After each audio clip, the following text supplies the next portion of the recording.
오늘은 4월 16일, 현재 시각은 4시 11분.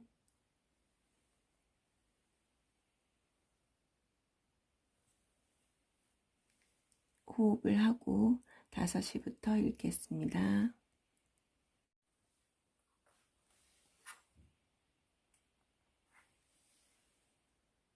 현재 시각은 5시.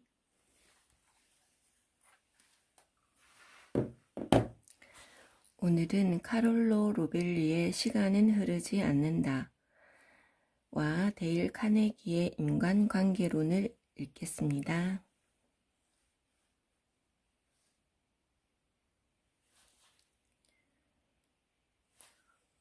본문을 읽을까요?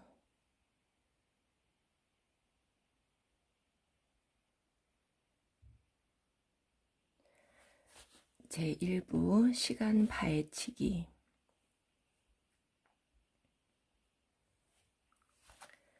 유일함의 상실.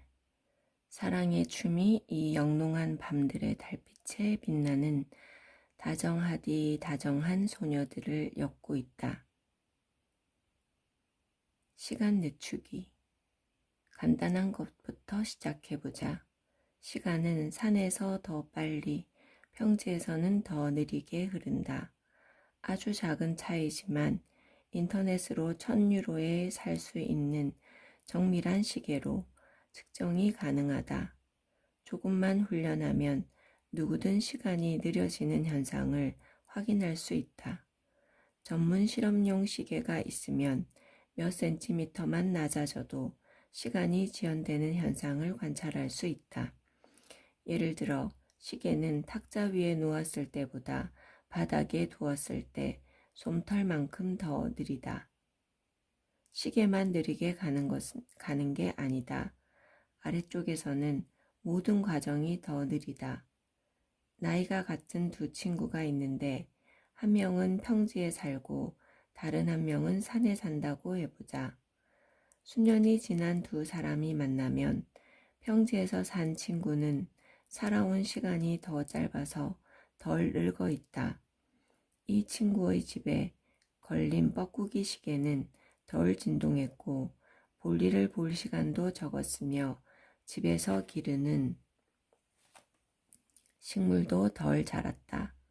또한 이 친구는 생각을 행동으로 옮길 시간도 적었다. 아래쪽은 위쪽보다 시간이 적기 때문이다. 믿기 힘든가? 그럴 수 있다. 하지만 세상은 그렇게 만들어져 있다. 어떤 곳에서는 시간이 천천히 흐르고 어떤 곳에서는 빨리 흐른다. 이처럼 시간이 지연된다는 사실을 누군가는 무려 한 세기 전에 깨달았다. 심지어 정밀시계도 없이 알아냈다. 그 위대한 인물은 바로 아인슈타인이다. 눈으로 보기 전에 이해하는 능력은 과학적 사고의 핵심이다. 고대의 아낙시만드로스는 인간이 배로 지구를 일주하지 못했을 때에도 하늘이 우리 발밑으로 계속 이어져 있다는 것을 알았다. 근대 초의 코페르니쿠스는 달에서 지구가 도는 모습을 관찰하기 전에는 지구가 돈다는 것을 달에서 지구가 도는 모습을 관찰하기 전인데도 지구가 돈다는 것을 알아챘다.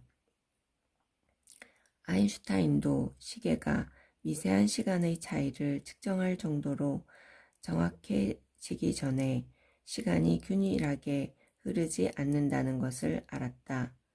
이런 과정을 거치면서 우리는 분명하다고 생각했던 일들이 편견에 불과했음을 배운다.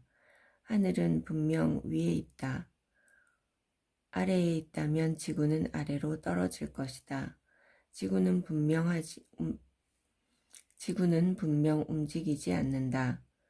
움직인다면 혼란에 빠질 것이다. 시간은 어디에서나 같은 속도로 흐른다. 분명히 그런데 아이들은 자라면서 사방이 벽으로 둘러싸인 집 안에서 보는 것이 세상의 전부가 아니라는 것을 배운다. 어떤 인류든 마찬가지다. 아인슈타인은 중력을 연구할 때 수많은 사람들을 어리둥절하게 했던 질문을 자기 자신에게 던졌다. 태양과 지구가 서로 접촉을 하는 것도 아니고 중간에 아무것도 없는데 어떻게 중력으로 서로를 끌어당기는가 하는 것이었다. 아인슈타인은 납득이 갈 만한 설명을 찾으려 했다. 그래서 태양과 지구가 직접 서로를 끌어당기지는 않지만 양쪽 모두 둘 사이에 있는 그 무엇인가에 서서히 반응하는 것이라고 생각했다. 그리고 그 사이에는 공간과 시간만이 있으니 태양과 지구가 각자 주위의 공간과 시간을 변화시킨다고 생각했다. 마치 어떤 물체가 물속에 잠기면 주변의 물이 흐트러지듯이 시간의 구조가 변경되면 모든 물체의 운동에 영향을 끼치고 그들이 서로 향해 떨어지게 만든다는 것이다. 시간의 구조를 변경한다는 것은 무슨 의미일까?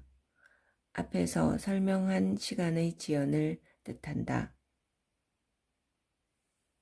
시간의 구조를 변경한다는 것은 무슨 의미일까? 앞에서 설명한 시간의 지연을 뜻한다. 모든 물체는 자기 주위의 시간을 더디게 한다. 지구도 하나의 거대한 덩어리로 주위의 시간을 늦춘다.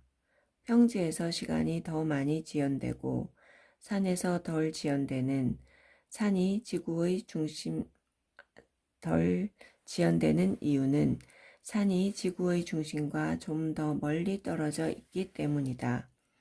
이러한 이유로 평지에 사는 친구는 덜 늙는 것이다. 물체가 떨어지는 것도 이러한 시간의 지연 때문이다. 시간이 동일하게 흐르는 곳, 예를 들어 행성 사이의 공간에서는 물체가 추락하지 않고 떠 있다. 그러나 우리가 사는 지구의 표면에서는 사물이 자연스럽게 시간이 더 느리게 흐르는 쪽으로 향한다. 해변에서 바다로 달려가면 발에 닿는 물의 저항력 때문에 앞으로 넘어지는데 이때도 머리부터 파도에 처박힌다. 즉 사물이 아래쪽으로 떨어지는 이유는 아래쪽일수록 시간이 지구 때문에 느려지기 때문이다. 시간의 지연은 그 자체를 관찰하기는 어렵지만 물체를 떨어지게 하고 우리가 두 발을 땅에 딛고 서 있게 하는 등 눈에 보이는 영향을 두 발바닥이 바닥에 붙어 있다면 시간이 천천히 흐르는 곳으로 온몸이 이동하고 있다는 뜻으로 이때 발 쪽의 시간은 머리 쪽의 시간보다 더 천천히 흐른다. 이상한가? 우리 인간은 석양이 질 무렵 태양이 황홀한 모습으로 가라앉기 시작해 저 먼 구름 뒤로 서서히 사라지는 광경을 보면서 움직이는 것은 태양이 아니라 지구라는 것을 알아냈다. 그리고 열정 가득한 지혜의 눈으로 지구에 대한 이 모든 것, 그리고 지구와 함께 우리가 뒤로 회전하면서 태양과 멀어지고 있다는 것을 알아냈다. 이런 것들을 발견한 자들은 언덕 위에 올라선 폴 맥카트니의 열정에 찬 두 눈을 하고 일상에 찌들어 졸고 있는 보통 사람들이 볼 수 있는 상상 속의 세상을 볼 것이다.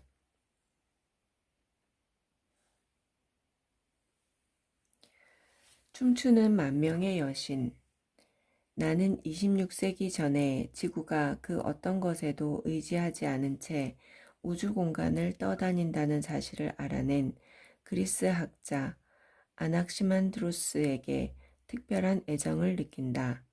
우리가 익히 알고 있는 아낙시만드로스의 사상은 대개 다른 사람들에게서 전해 들은 것인데 아직 알려지지 않은 그의 기록이 한편 남아있다. 바로 이것이다.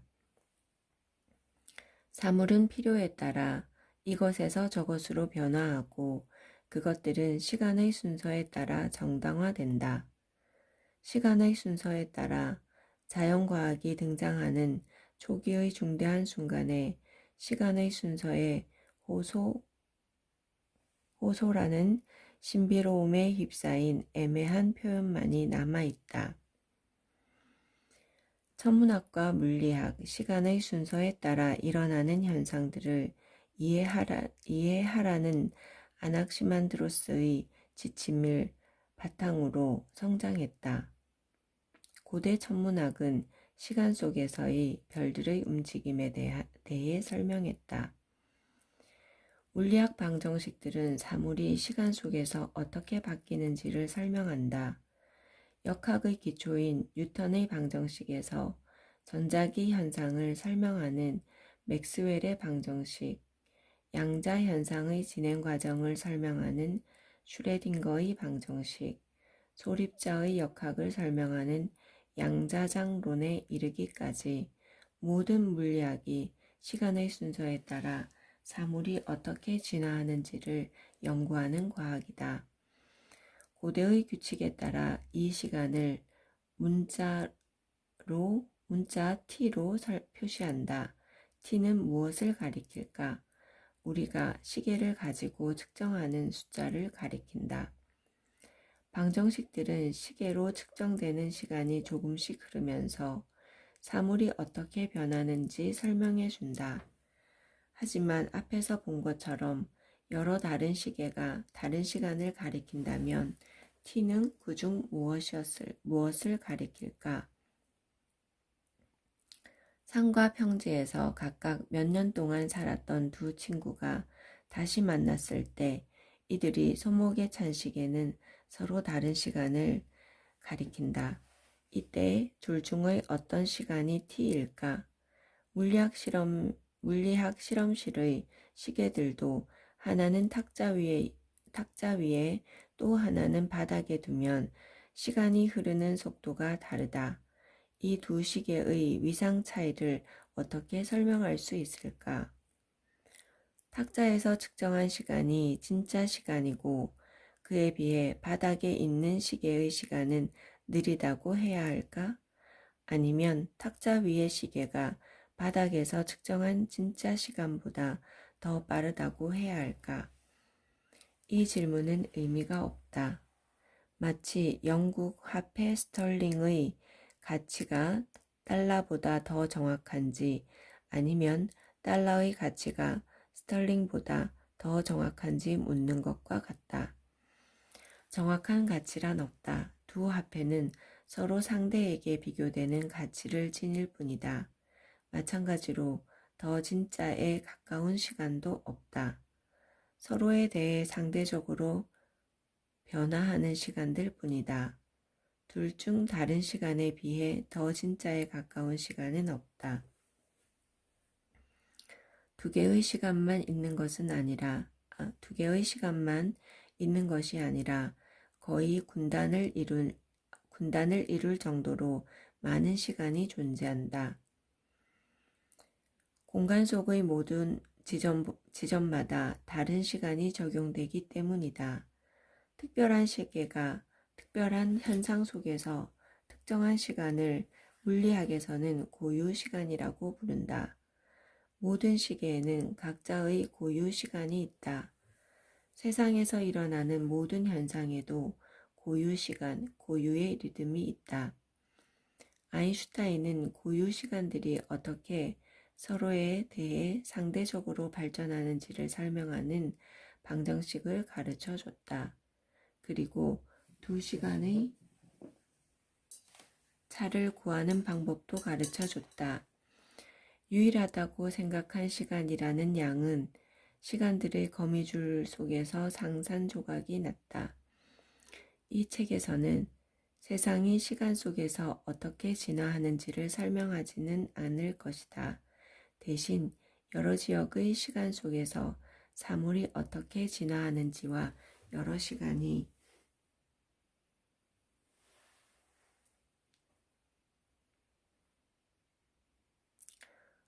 대신 여러 지역의 시간 속에서 사물이 어떻게 진화하는지와 여러 지역의 시간이 서로 어떤 차이를 가지고 진화하는지에 대해 살펴볼 것이다. 세상은 사령관의 구령에 맞춰 움직이는 군부대의 대형처럼 균일한 것이 아니다. 서로에게 영향을 끼치는 사건들이 그물처럼 얽혀 있는 것이다. 이것이 바로 아인슈타인의 일반 상대성 이론에 그려진 시간의 모습이다. 아인슈타인의 방정식에는 헤아릴 수 없이 많은 시간이 존재한다. 두 가지 사건 사이에 예를 들어 두 시계가 멀리 떨어져 있다가 다시 한 자리에 모이게 되기까지 경과한 시간은 하나가 아니다. 물리학은 사물이 시간 속에서 어떻게 진화하는지를 설명하지는 않는다. 모든 사물이 각자의 시간 속에서 어떻게 진화하는지, 시간들이 서로 어떻게 다르게 진화하는지를 설명한다. 즉, 시간은 첫 번째 층인 유일함을 상실했다. 모든 장소의 시간은 다른 리듬과 속도를 갖는다.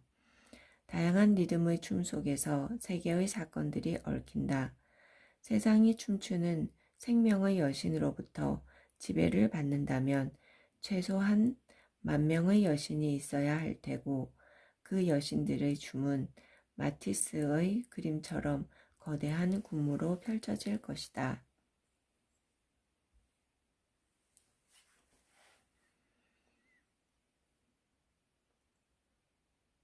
방향의 상실.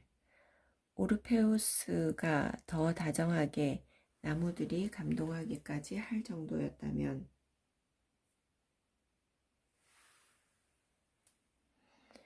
그대는 키타라를 조율하고 피는 공허한 그림자로 돌아가지 않고 험난한 운명이지만 모든 것을 뒤로 돌아가게 하기는 불가능하다. 영원한 흐름은 어디에서 시작될까? 시계들이 상과 평지에서 다른 속도로 간다지만 이는 결국 시간과 관련된 문제가 아닌가. 강물은 해안 쪽으로 천천히 강물은 해안 쪽에서는 천천히, 중류에서는 빨리 흐르는 등 속도가 달라지지만 이것은 여전히 그냥 물의 흐름일 뿐이다. 어쨌든 시간은 모두 과거에서 미래로 흐르는 것 아닌가? 내가 앞장에서 조바심 내며 다뤘던 시간을 측정하기 위한 숫자나 시간이 얼마나 흘렀는지 정확히 측정하는 일에 대해서는 생각하지 말자. 그보다 더 중요한 측면이 바로 시간의 흐름, 릴케의 시 두이노의 비가에 등장하는 영원한 흐름이다. 영원한 흐름은 언제나 양쪽 영역을 통해 그 안에서 모두를 압도하면서 모든 시대를 이끌고 간다. 과거와 미래는 다르다. 원인은 결과에 선행한다. 상처가 나야 통증이 생기지. 통증을 느낀 뒤에 상처가 나는 일은 없다. 컵이 산산조각으로 부서진다면 그 조각들이 다시 컵이 되지는 않는다. 과거는 우리가 바꿀 수 없다. 후회와 회한, 행복한 기억 같은 것만은 간직할 수 있다. 반면 미래는 불확실하고 욕망과 불안이 교차하며 어쩌면 미래 자체를 운명이라고 할 수도 있다. 우리는 미래를 살 수 있고 아직 존재하지 않기 때문에 선택할 수 있다. 미래에는 모두 가능한 것이다. 시간은 양쪽 영역으로 똑같이 뻗은 선이 아니다. 끝부분이 서로 다른 화살표이다. 시간이 흐르는 속도보다 이 점이 더 중요하다. 이것이 바로 시간의 핵심이다. 시간의 비밀은 우리가 본능적으로 느끼는 맥박의 진동 속에, 기억의 수수께끼 속에, 미래에 대한 불안감 속에 있다. 시간에 대해 생각한다는 것은 그런 의미이다. 그렇다면 시간의 흐름은 정확히 무엇일까? 세상의 문법으로 어떻게 정의할 수 있을까? 이 세상의 메커니즘 중에서 이미 존재해왔던 과거와 아직 존재하지 않는 미래를 구분하는 것은 무엇일까? 과거와 미래가 그토록 다른 이유는 무엇일까? 19세기와 20세기의 물리학은 이런 질문들과 맞닥뜨리게 되었고, 설상가상으로 시간이 장소에 따라 다른 속도로 흐른다는 예상치 못한 사실과 마주하며 당혹스러워했다. 세상의 메커니즘을 설명하는 기본 법칙에서 과거와 미래의 차이는 원인과 결과, 기억과 희망, 후회와 의지의 차이가 없기 때문이다.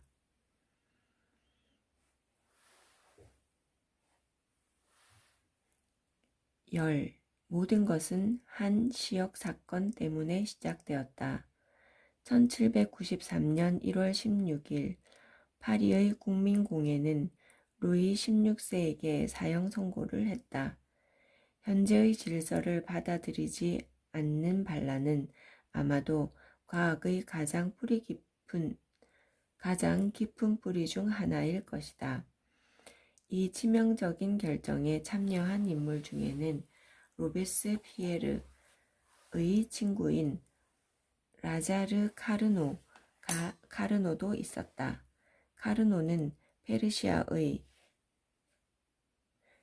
시라즈 출신 사디를 열광적으로 좋아했다. 아크리에서 십자군에게 잡혀 노예가 되기도 했었던 이 시인은 현재 유엔 건물 입구에 적힌 다음과 같은 멋진 시를 쓴 사람이기도 하다. 모든 아담의 후예는 한 몸을 형성하며 동일한 존재다. 시간이 고통으로 그 몸의 일부를 괴롭게 할 때 다른 부분들도 고통스러워한다. 그대가 다른 이들의 고통을 느끼지 못한다면 인간이라 불릴 자격이 없다. 어쩌면 과학은 눈에 보이는 것 이상을 볼 줄 아는 시에 그 뿌리를 두고 있을 수도 있다. 카르노는 시인 사디의 이름을 따 자신의 장남을 사디라고 불렀다. 이렇게 반란과 시를 바탕으로 사디 카르노가 탄생했다. 젊은 사디 카르노는 19세기에 불을 사용해 사물을 움직여 세상을 변화시키기 시작한 증기 엔진과 사랑에 빠진다. 그는 1824년에 불의 동력에 관한 고찰이라는 매력적인 제목의 소책자를 썼는데 여기서 그는 증기기계의 작동에 대한 이론적 기초를 이해하고자 했다. 이 책에는 잘못된 개념들도 많다. 예를 들어 사디 카르노는 열이 안정적인 유체 같은 것으로 폭포수가 위에서 아래로 떨어지면서 에너지를 생산하듯 뜨거운 것에서 차가운 것으로 열이 낙하하면서 에너지가 생산된다고 생각했다. 하지만 마지막에 분석한 열이 고온에서 저온으로 이동하기 때문에 증기기계가 작동한다는 생각은 매우 중요했다. 사디의 이 얇은 책은 예리한 관찰력을 지닌 프로이센 사람인 루돌프 클라우지우스 교수의 손에 들어가게 된다. 그는 사디가 내놓은 아이디어의 핵심을 짚어 법칙을 발표해 세상의 칭송을 받는다. 달라진 내용은 이것뿐이다.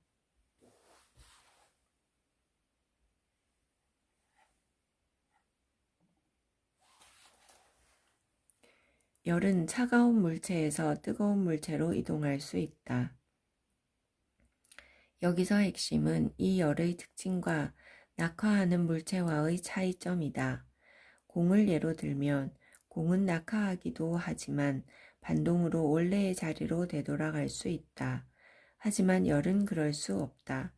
물리학에서 과거를 미래와 구분하는 일반 법칙은 루돌프 클라우지우스 교수가 발표한 이 법칙뿐이다. 다른 데서는 이를 다룬 적이 없다. 뉴턴의 역학 법칙들이나 맥스웰의 전자기 방정식, 아인슈타인의 상대론적 중력의 법칙, 하이젠베르크와 슈레딩거, 디렉의 양자 법칙, 20세기 물리학의 소립자 법칙 등 그 어떤 방정식도 과거를 미래와 구분하지 않았다. 사건들의 한 시퀀스가 이 방정식들에서 허용된다면 시간적으로 역행한 시퀀스도 허용된다. 이 세상의 기본 방정식에서 시간의 화살표는 열이 있을 때만 나타난다. 이처럼 시간과 열은 아주 깊은 관계에 있는데 과거와 미래 사이의 차이가 나타날 때마다 열이 관여한다. 만일 거꾸로 진행한다면 터무니없어지는 모든 현상에는 열과 관련된 무엇인가가 있다. 오늘은 여기까지 읽겠습니다.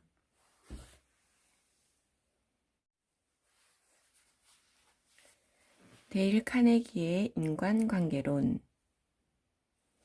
왜 어떻게 이 책을 쓰게 되었나? 지난 35년 동안 미국에서는 20만 종이 넘는 책들이 출판되었다. 대부분은 끔찍하게 지루했고 많은 책들은 상업적으로도 실패했다. 많은이라는 말로는 부족할 정도이다.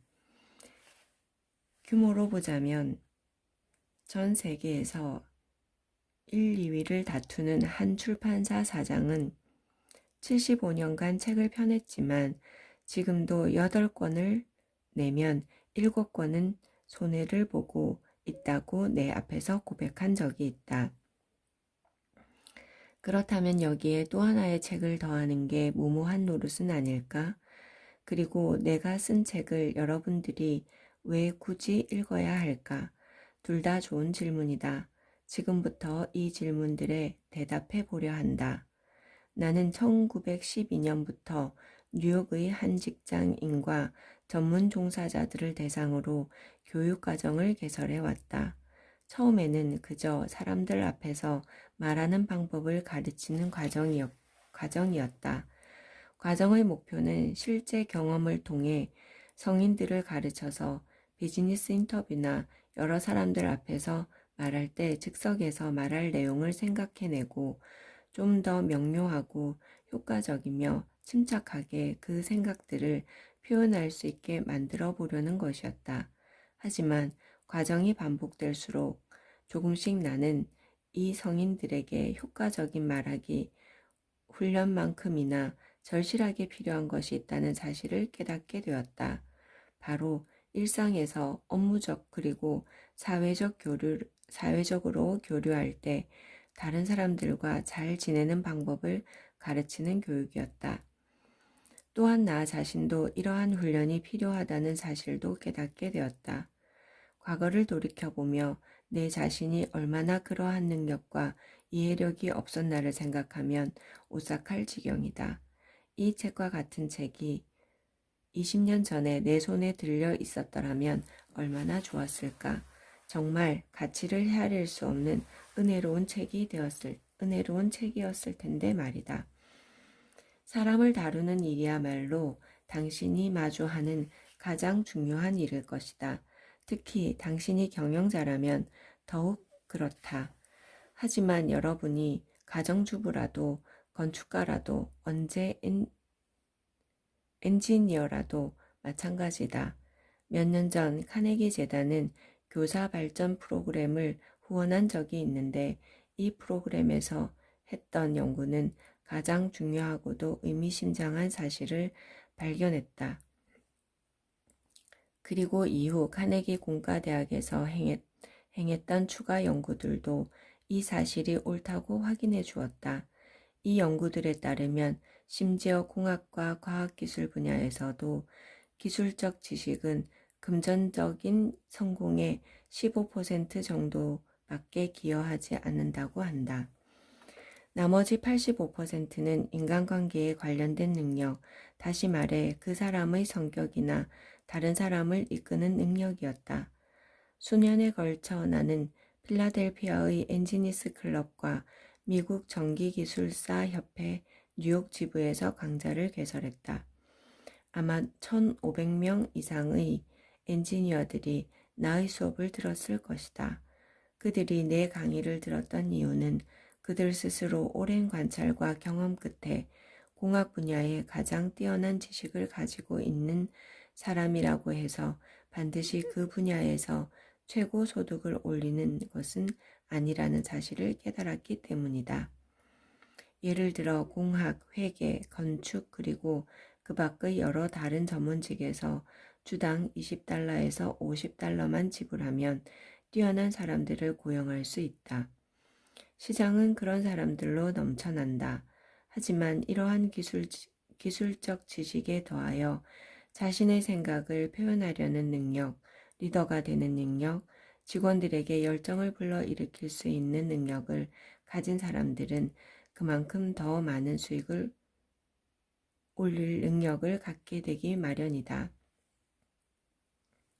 자신의 전성기에 존 디 록펠러는 매슈 시 브러시에게 사람을 다루는 능력은 설탕이나 커피와 같은 상품처럼 구매가 가능하다. 나는 세상 그 누구보다 그 능력에 대한 대가를 더 많이 지불할 용의가 있다. 라고 말했다. 당신은 미국의 모든 대학들이 이렇게 세상에서 가장 값비싼 능력을 개발하는 과정들을 이미 개설했을 것이라고 생각할 수도 있다. 하지만 그중 성인들을 대상으로 한 실용적이고 상식적인 과정이 단 하나라도 있는지 이 글을 쓰고 있는 지금도 되지 않고 있다. 시카고 대학과 YMCA 연합학교는 성인들이 무엇을 배우고 싶어 하는지 알아보기 위한 설문조사를 했다. 조사에는 $25,000가 소요되었고 2년이라는 시간이 걸렸다. 최종적으로 설문조사를 했던 곳은 코네티컷주의 메리든이었다. 이 도시는 모든 면에서 가장 전형적인 미국의 도시이다. 그래서 조사자들은 메리든에 거주하는 모든 성인들을 인터뷰했고 156항목에 달하는 질문을 던졌다. 그 질문에는 당신의 직업 혹은 전문직은 무엇입니까? 당신의 교육 수준은 어느 정도입니까? 당신은 여가 시간을 어떻게 보내나요? 수입은 얼마나 되십니까? 취미는 무엇입니까? 어떤 야심을 가지고 있습니까? 당신의 문제는 어떤 것인가요? 공부를 하며 어떤 과정에 가장 흥미를 느낍니까? 등등이 포함되어 있었다. 이 설문에 따르면 성인들의 가장 중요한 관심사는 건강이었고 그 다음이 바로 사람이었다.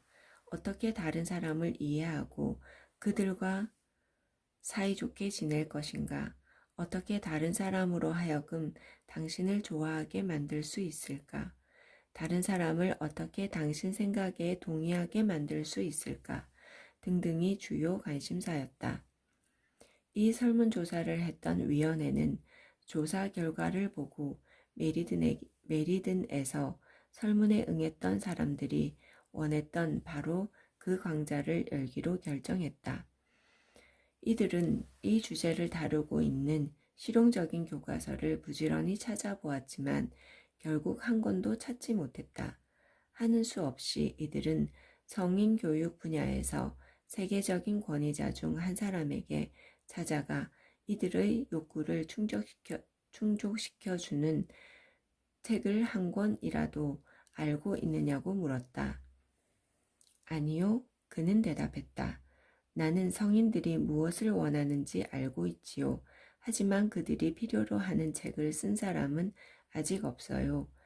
경험을 통해 나는 이 말이 사실임을 알고 있다. 나 자신도 오랫동안 실용적이고 효과적인 인간관계 핸드북을 찾아보려 애써왔기 때문이다. 그러한 책이 아예 없었기 때문에 나는 내 강좌에서 사용하기 위해서라도 그런 책을 쓰고자 했다.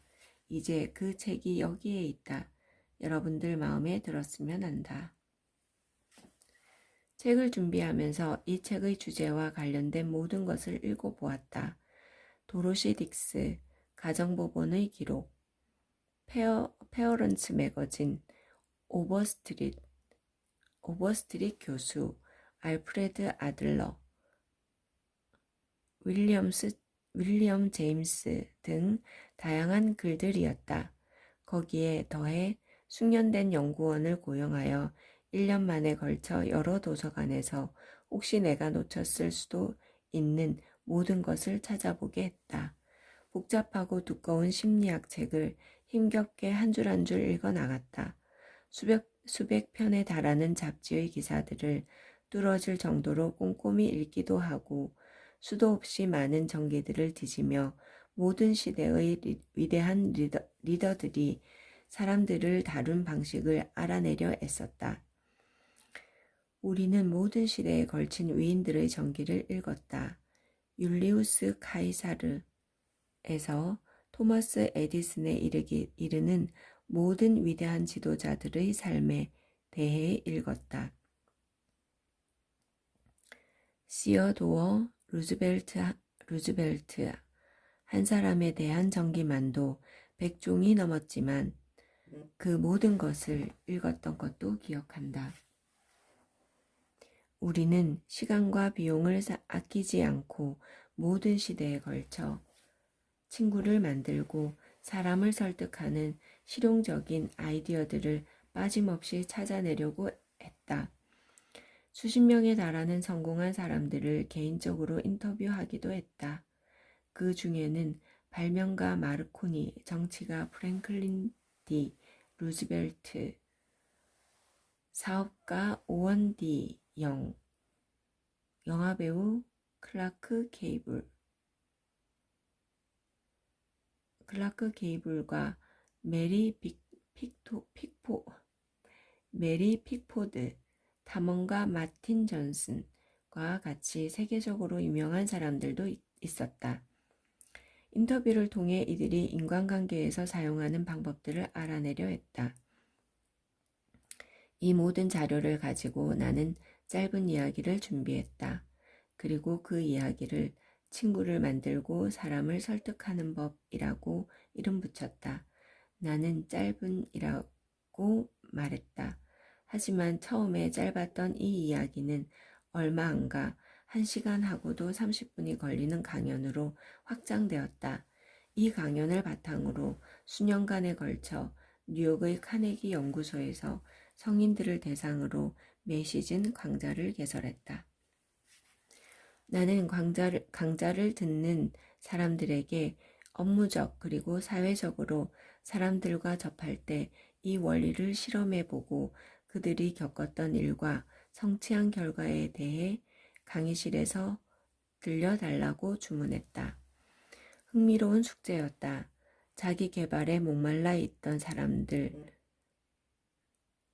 개발에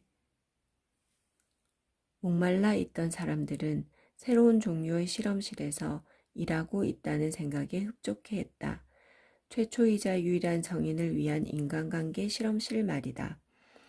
이 책은 일반적인 책처럼 쓰이지 않았다. 이 책은 마치 아이들이 자라나듯 성장한 책이다. 이 책은 실험실에서 수천 명에 달하는 성인들의 경험 속에서 자라나고 성장했다. 몇 년 전 우리는 우편엽서 정도 크기의 1년의 규칙을 인쇄해 놓은 카드를 가지고 시작했다. 다음 시즌에 우리는 카드 사이즈를 조금 키웠다. 그 다음 시즌에는 낱장 인쇄물, 그 그 다음 시즌에는 1년의 소규모 책자로 매년 규모와 범위가 확장되었다. 그 15년간의 연구와 실험 끝에 이 책이 나왔다. 우리가 여기서 제시하는 원리들에 대해 그저 막연한 이론이나 추측에 지나지 않는다고 생각해서는 곤란하다. 이 원리들은 마치 마술과 같은 효과를 낸다. 믿을 수 없는 이야기로 들릴 수도 있지만 실제로 이 원리들을 통해 많은 사람들의 삶이 뿌리채 뒤집히는 모습을 보았다. 예를 들어 보자. 314명의 직원을 고용하고 있는 사람이 이 강좌를 들었다. 그는 수년간에 걸쳐 아무런 생각도 없이 지나칠 정도로 자신의 직원들을 닥달하고 비판하고 비난해 왔다. 친절, 이해와 격려의 말과 같은 것은 그대에게서 기대할 수 없었다. 하지만 이 책에서 논의하고 있는 원리들을 공부한 다음에 이 고용주는 자신의 인생관을 송두리째 바꾸었다. 그의 회사는 이제 새로운 충성심, 새로운 열정, 새로운 팀워크 정신으로 가득하다.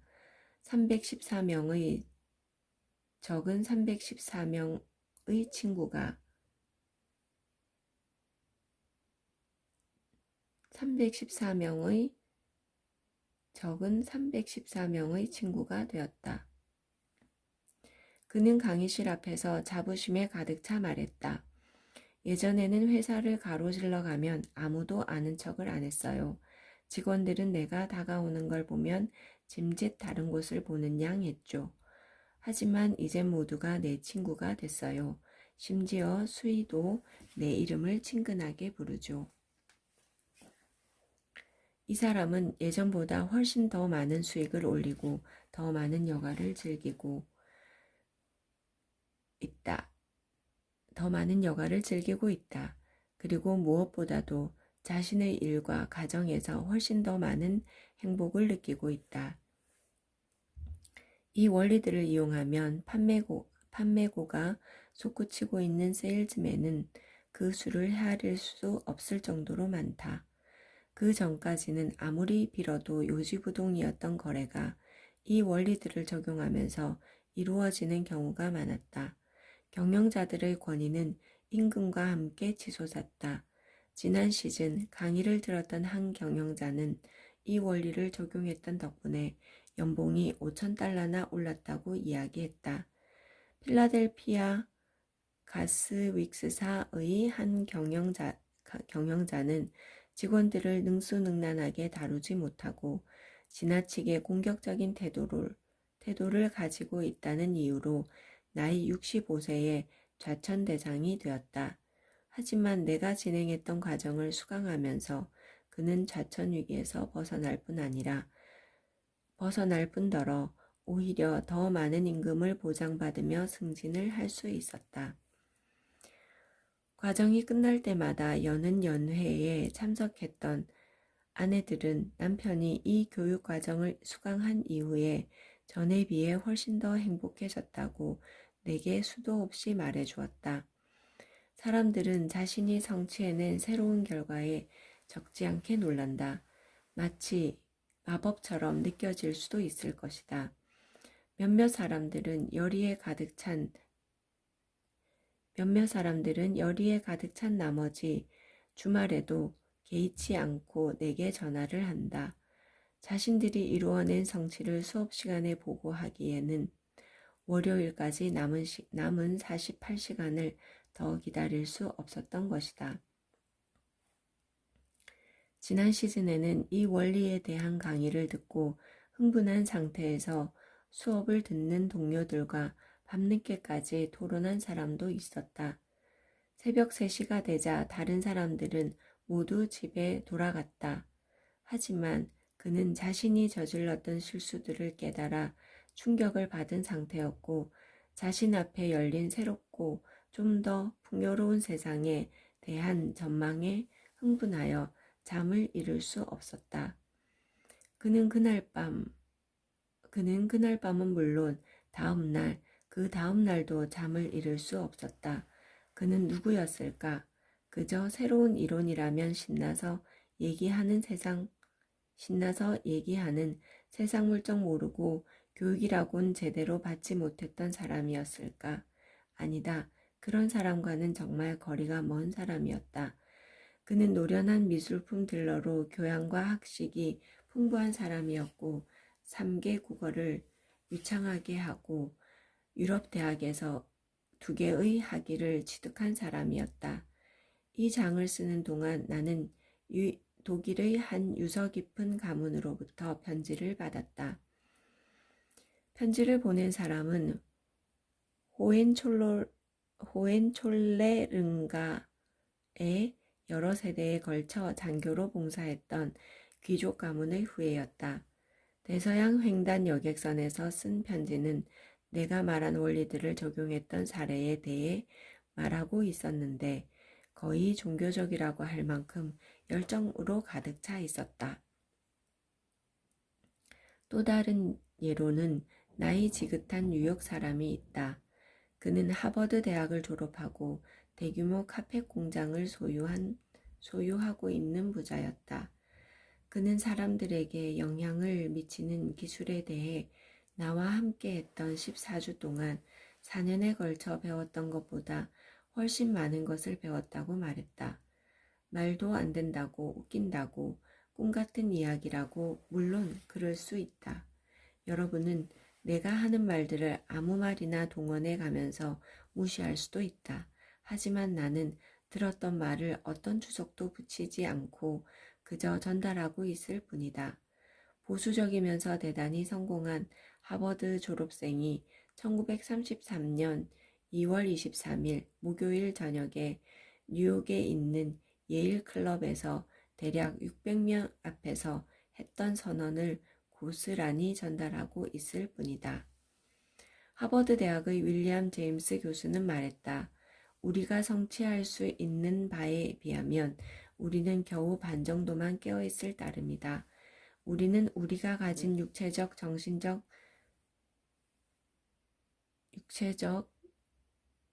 정신적 자산의 극히 일부만을 사용하고 있다.